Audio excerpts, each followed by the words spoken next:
श्रम संसाधन मंत्री की गाड़ी पर हमला किया गया। मंत्री अरुण शंकर प्रसाद की गाड़ी पर हमला कर दिया गया। बाल बाल बचे हैं मंत्री अरुण शंकर प्रसाद। गाड़ी का शीशा क्षतिग्रस्त हो गया, चकनाचूर हो गया।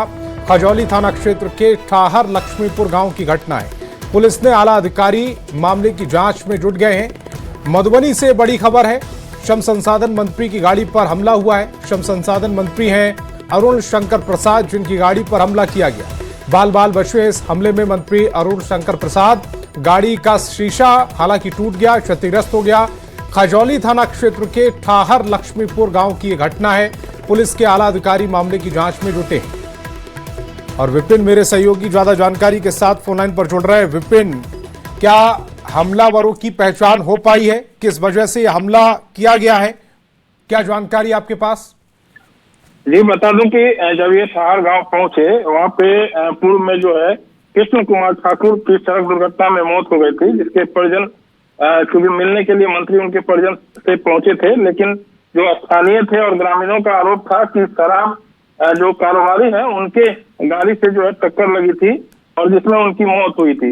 लेकिन पुलिस प्रशासन के द्वारा उस आरोपी को या शराब कारोबारी का जो आरोप है परिजनों को कि उसको पकड़ा नहीं जा रहा है, उसको खुली छूट दी गई है प्रशासन के द्वारा। पहले उसकी गिरफ्तारी करवाई जाए। इससे स्थानीय लोग और परिजन नाराज थे। इस बीच मंत्री से नाराजगी जाहिर कर रहे थे। कुछ लोग उग्र हो गए और उग्र होने के बाद जो हमला करना शुरू कर दिया। लेकिन गांव के ही कुछ लोगों ने मंत्री जी को किसी तरह जो है गाड़ी पर बैठा के वहां से जो है बाहर निकाला और अभी खजौली थाना पर मंत्री जी पहुंचे हुए हैं। लेकिन सवाल ये उठता है कि जिस तरह से स्थानीय और परिजनों का आरोप है कि शराब कारोबारी की गाड़ी से हादसा हुआ, सड़क हादसा, और उनकी हत्या हुई है, तो उसकी गिरफ्तारी होनी चाहिए। जो मांग को लेकर लोग उग्र हुए और मंत्री जी के गाड़ी और मंत्री जी पर हमला फिलहाल मंत्री जी पर हमला किया गया और पुलिस पूरे मामले की जांच कर रही है। आप हमारे साथ जुड़े विपिन, आपका बहुत बहुत शुक्रिया। और बात खान सर उर्फ फैजल खान की। एफआईआर के 2 दिनों बाद भी फैजल खान की गिरफ्तारी नहीं हुई। कल फैजल खान के वकील सिविल कोर्ट में अग्रिम जमानत की याचिका दाखिल कर सकते हैं। वहीं पटना पुलिस फैजल खान की गिरफ्तारी के लिए टीम का गठन कर लिया है।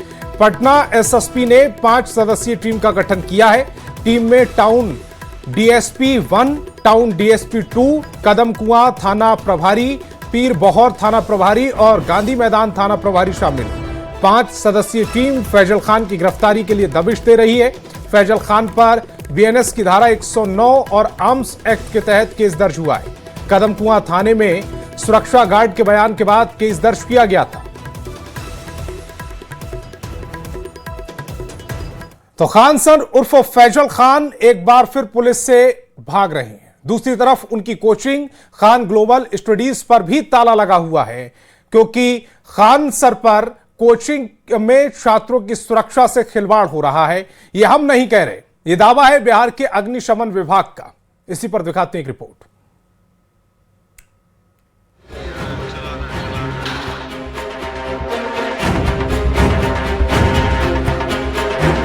उस भवन को खाली कराते हुए सील कराने की जो अग्रतर कार्रवाई है वो कार्रवाई की जाएगी। खान सर उर्फ फैजल खान पर तो गिरफ्तारी की तलवार लटकी है। अब उनके खान ग्लोबल स्टडीज पर भी ताला लग सकता है। खान ग्लोबल स्टडीज में हजारों छात्र बैच में प्रतियोगिता परीक्षा की तैयारी करने आते हैं, लेकिन खान सर के इंस्टीट्यूट में छात्रों की जिंदगी से खिलवाड़ हो रहा है। छात्रों की जिंदगी की अनदेखी हो रही है। यह दावा है अग्निशमन विभाग का। अग्निशमन विभाग ने खान ग्लोबल स्टडीज की जांच करने के बाद इंस्टीट्यूट में सुरक्षा मानकों की अनदेखी का आरोप लगाया। फायर सेफ्टी के नियमों की अनदेखी को लेकर विभाग ने कोचिंग सेंटर को नोटिस भेजा और 1 हफ्ते के भीतर सभी गाइडलाइन का अनुपालन करने के निर्देश दिए। सुरक्षा के मानकों को पूरा नहीं करने पर खान ग्लोबल स्टडीज के अस्पताल और कोचिंग सेंटर को सील कर दिया जाएगा। इसमें यह पाया गया है कि यहाँ फिक्स फायर फाइटिंग सिस्टम की व्यवस्था नहीं है। इसके अलावा जो ओवरहेड टैंक में 25,000 लीटर का उनका ओवरहेड टैंक होना चाहिए, वो मात्र 5,000 लीटर का है। फायर अलार्म सिस्टम नहीं है इनके यहाँ। इसके अलावा जो महत्वपूर्ण चीज पाई गई है कि इनके यहाँ इंटरनल 2 सीढ़ी है, एक्सटर्नल 2 सीढ़ी है। एक्सटर्नल 2 सीढ़ी की पहुंच मात्र फर्स्ट फ्लोर तक है और इंटरनल 2 सीढ़ी की पहुंच तो सभी फ्लोर पे है, परंतु इसकी जो चौड़ाई रिक्वायर्ड होती है वो मानक के अनुरूप नहीं पाई गई। हम लोगों ने 7 से 10 दिन का भी उनको समय दिया है और इस 7 से 10 दिनों में अगर वो अनुपालन नहीं किया जाता है तो अपने अधिनियम और नियमावली की अग्रतर कार्यवाही के तहत कारण परीक्षा उनसे की जाएगी और उनका कारण परीक्षा अगर संतोषप्रद नहीं पाया जाता है तो उस भवन को खाली कराते हुए सील कराने की जो अग्रतर कार्रवाई है वो कार्रवाई की जाएगी। तो क्या खान सर की कोचिंग में पढ़ने वाले छात्रों की जिंदगी खतरे में है? क्योंकि अग्निशमन विभाग के मुताबिक फैजल खान की कोचिंग में फिक्स्ड फायर फाइटिंग सिस्टम नहीं है। ओवरहेड टैंक मात्र 5,000 लीटर का है। ओवरहेड टैंक 25,000 लीटर का होना चाहिए। पानी की सप्लाई के लिए पंप की व्यवस्था नहीं। फायर अलार्म सिस्टम भी नहीं है। इंटरनल और एक्सटर्नल 2-2 सीढ़ियां हैं। एक्सटर्नल 2 सीढ़ियों की पहुंच फर्स्ट फ्लोर तक ही है। इंटरनल सीढ़ी की चौड़ाई मानक के अनुसार नहीं है।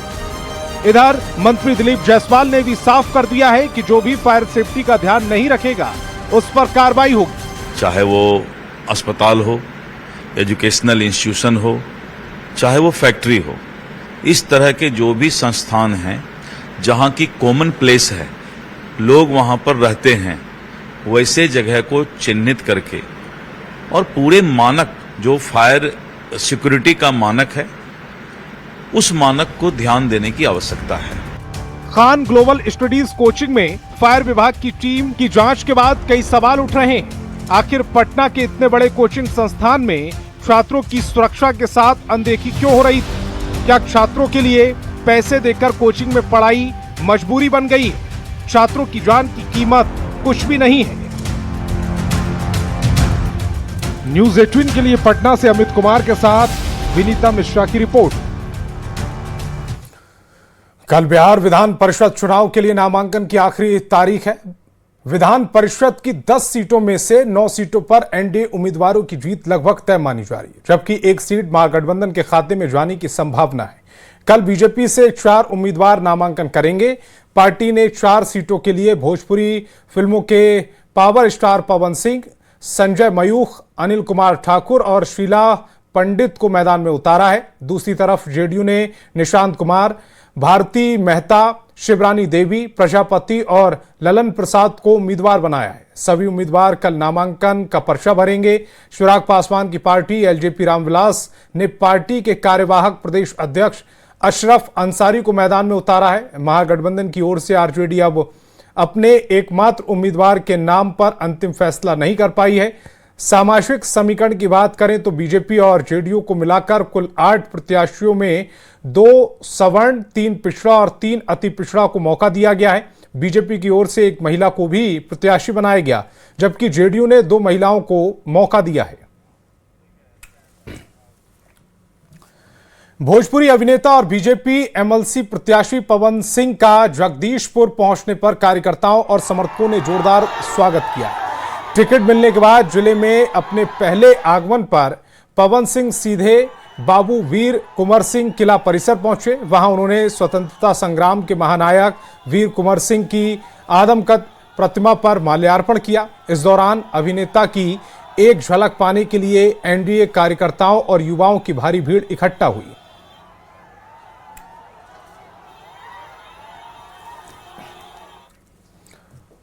राष्ट्रीय स्वयंसेवक संघ के सरसंघ चालक मोहन भागवत 3 दिवसीय प्रवास पर मुंगेर पहुंचे। अपने आगमन को लेकर शहर में सुरक्षा के कड़े इंतजाम किए गए। पुरानीगंज स्थित सरस्वती विद्या मंदिर में 23 मई से 12 जून तक कार्यकर्ता विकास वर्ग प्रथम का आयोजन किया जा रहा है। इस प्रशिक्षण वर्ग में बिहार और झारखंड के 127 शिक्षार्थी भाग ले रहे हैं। वर्ग में स्वयंसेवकों को शारीरिक एवं बौद्धिक प्रशिक्षण दिया जा रहा है। इसी कार्यक्रम के तहत मोहन भागवत मुंगेर पहुंचे हैं। वहीं कार्यक्रम स्थल को पुलिस छावनी में तब्दील कर दिया गया है। मोहन भागवत 10 जून तक मुंगेर प्रवास पर रहेंगे। सीतामढ़ी में उस समय हड़कंप मच गया जब प्रशासन की टीम बुलडोजर लेकर बिहार सरकार की समाज कल्याण मंत्री और शिवहर से जेडीयू विधायक श्वेता गुप्ता के आवास परिसर में पहुंच गई। रिंग बांध रोड को जाम से मुक्त कराने के लिए चलाए जा रहे अतिक्रमण हटाओ अभियान के तहत प्रशासन ने बड़ी कार्रवाई की। दरअसल सड़क के निर्माण कार्य में बाधा बन रहे 62 लोगों को सरकारी जमीन पर किए गए पक्के निर्माण को हटाने के लिए प्रशासन ने पहले ही नोटिस जारी किया था। इस घटना के बाद से राजनीतिक और सामाजिक हलकों में तरह तरह की चर्चाएं शुरू हो गई। वहीं प्रशासनिक अधिकारियों का साफ कहना है कि कार्रवाई किसी भेदभाव से नहीं, पूरी तरह से नियमों के तहत की जा रही है।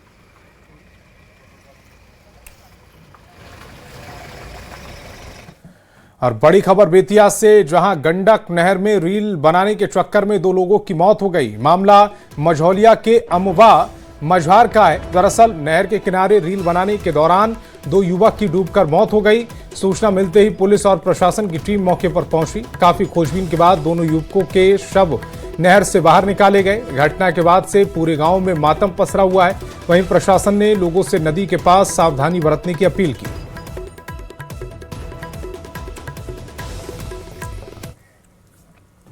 और न्यूज 18 की खबर का बड़ा असर हुआ। पूर्वी चंपारण के शिक्षकों से शोकॉज का आदेश रद्द हुआ है। डीपीओ सर्व शिक्षा अभियान ने ये आदेश रद्द किया। ट्रेनिंग में भाग नहीं लेने वाले 66 शिक्षकों से शोकॉज किया गया था। खबर दिखाए जाने के बाद ज्ञापांक को रद्द कर दिया गया है। ये बड़ी खबर इस समय। न्यूज 18 की खबर का एक बार फिर बड़ा असर हुआ। पूर्वी चंपारण के शिक्षकों से शोकॉज का आदेश रद्द हुआ। डीपीओ सर्व शिक्षा अभियान ने इसे रद्द किया है। ट्रेनिंग में भाग नहीं लेने वाले 66 शिक्षकों से शोकॉज किया गया था। खबर दिखाए जाने के बाद ज्ञापांक रद्द कर दिया गया है।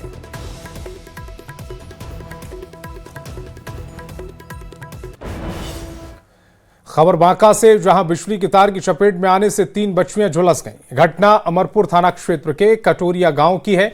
घटना के बाद तीनों बच्चियों को सदर अस्पताल में भर्ती कराया, जहां तीनों की स्थिति खतरे से बाहर है।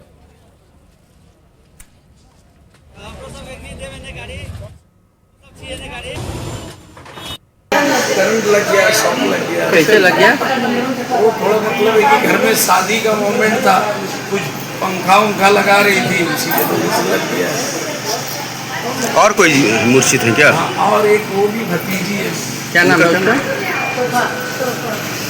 उसका नाम रुखसार है। बिहार सरकार और शिक्षा विभाग ने स्कूली बच्चों की सुरक्षा को प्राथमिकता देते हुए कटिहार में निजी स्कूली बसों और वाहनों के लिए कड़े नियम लागू किए। शिक्षा विभाग ने निजी स्कूलों के बसों में सीसीटीवी कैमरा इंस्टॉल करने के साथ ही 60 दिन तक इसके वीडियो सुरक्षित रखने की जिम्मेदारी स्कूल प्रशासन को दी है। साथ ही बस में GPS, vehicle location tracking device, panic button, speed governor, first and box और अग्निशमन यंत्र जैसे तमाम सुरक्षा से जुड़े फीचर अनिवार्य कर दिए हैं। मामले में जिला शिक्षा पदाधिकारी ने बताया कि सभी निजी स्कूल बसों के लिए सभी मानकों को पूरा करना अनिवार्य है।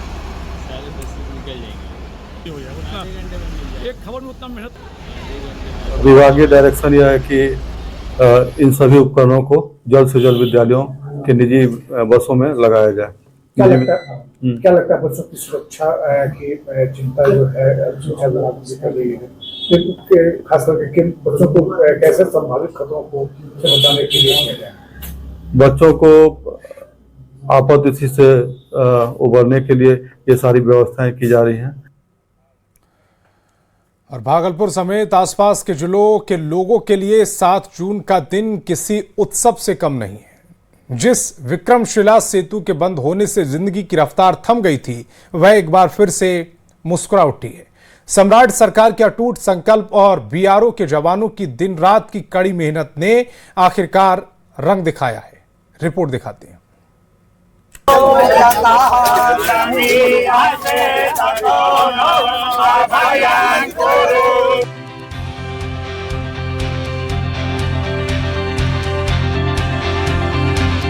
ये पूजा पाठ, ये उत्सव, ये लोगों की खुशियां।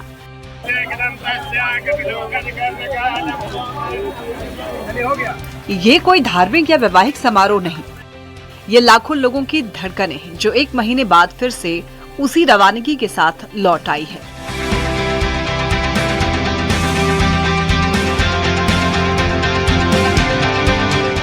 ये तस्वीरें गवाह है उस राहत की जिसका इंतजार पिछले 1 महीने से हर आंख कर रही थी। माननीय मुख्यमंत्री जी के मार्गदर्शन में, उनके निर्देशन में इसको रिकॉर्ड टाइम 16 मई को इस पर कार्य प्रारंभ किया गया था। चारों स्पैन में बेली ब्रिज को लॉन्च कर दिया गया है।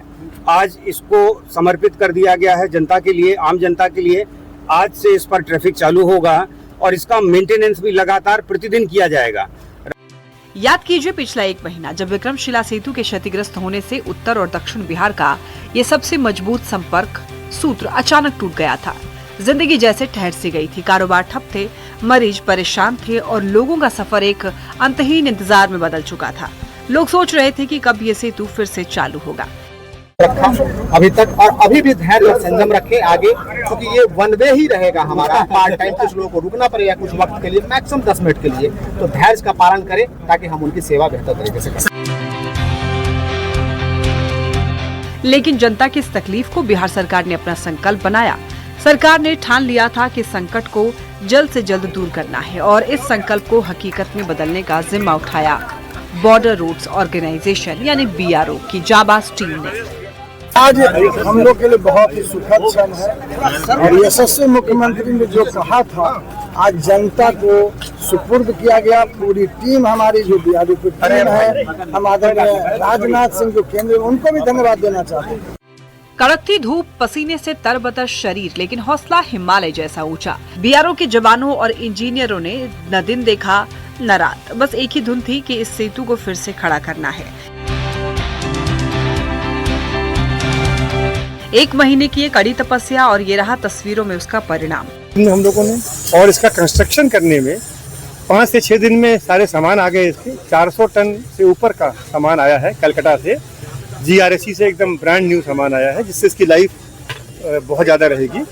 और उसके बाद हम लोगों ने टोटल 20 दिन का समय लिया है। जब विक्रमशिला सेतु पर वाहनों का काफिला दोबारा गुजरा तो लगा जैसे भागलपुर ने चैन की अब लंबी सांस ली हो। कहना चाहूँगा यहाँ के माननीय DM और क्या कहते हैं BRO की टीम और माननीय मंत्री इंजीनियर शैलेंद्र जी का, जिन्होंने मतलब बहुत ही शानदार तरीके से और बहुत ही क्विकली। ये उपलब्धि सिर्फ तकनीकी मरम्मत नहीं बल्कि दृढ़ इच्छा शक्ति, प्रशासनिक प्रतिबद्धता और मेहनतकश हाथों की जीत की कहानी है। विक्रमशिला सेतु फिर से तैयार है आपकी उम्मीदों को रफ्तार देने के लिए, आपके सपनों को मंजिल तक पहुंचाने के लिए। न्यूज़ 18 के लिए भागलपुर से Vikas Kumar, bureau report news 18। Code word यानी वो गुप्त शब्द जिसका इस्तेमाल अमूमन सेना करती है ताकि दुश्मन देश सीक्रेट प्लान को समझ ना पाए और देश की सुरक्षा वैध रहे। लेकिन सोचिए, जब देश की सुरक्षा के लिए बनी इस तरकीब का इस्तेमाल एक महाठग अपने काले कारनामों को छिपाने के लिए करने लगे तो मामला कितना गंभीर हो सकता है। इस रिपोर्ट में समझिए क्या है पूरा मामला।